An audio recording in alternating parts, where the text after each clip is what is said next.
পড়াশোনা করতে দিয়ে তারপরে আমরা আস্তে আস্তে খেলাধুলা করছিলাম। তো খেলাধুলা প্র্যাকটিস ঘরেতেই করছিলাম, বাবা নিয়ে যাচ্ছিলো। বাট তারপরে আরামবাগ বিশ্বলক্ষ্মী মাতা কোচিং সেন্টারে যোগাযোগ হয়, তো আমাদের স্যার নিয়ে গেছিলো। তো ওখান থেকে আমি উন্নতি করি, মানে ওখান থেকে প্র্যাকটিস করে প্রতিনিয়ত প্র্যাকটিস করে একটা কন্যাশ্রী কাপ পেয়েছিলো, ওখান থেকে আমি চাকরি পাই। দেখি চাকরি করতেও আমি খেলাধুলা চালাই, হতে পড়াশোনা চালাই, খেলাধুলাও করি। তো আমার স্যারেরা আমাকে সাপোর্ট করে, থানা থেকেও সাপোর্ট করে, সব দিক থেকে আমাকে সাপোর্ট করে খেলাধুলার দিক থেকে। আমি চাই আমরা যখন খেলছি আমাদের দেখে যেন আরও অন্য মেয়েরা যেন ভালো আমাদের দেখে মানে শিখে যে আমরা পারি।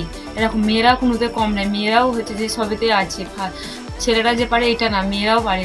মেয়েদেরও একটা মানে ফাইট করার মতো জায়গা তৈরি করতে, মানে মেয়েরাও পারে, সবেতেই পারে, এরকম একটা আছে। মানে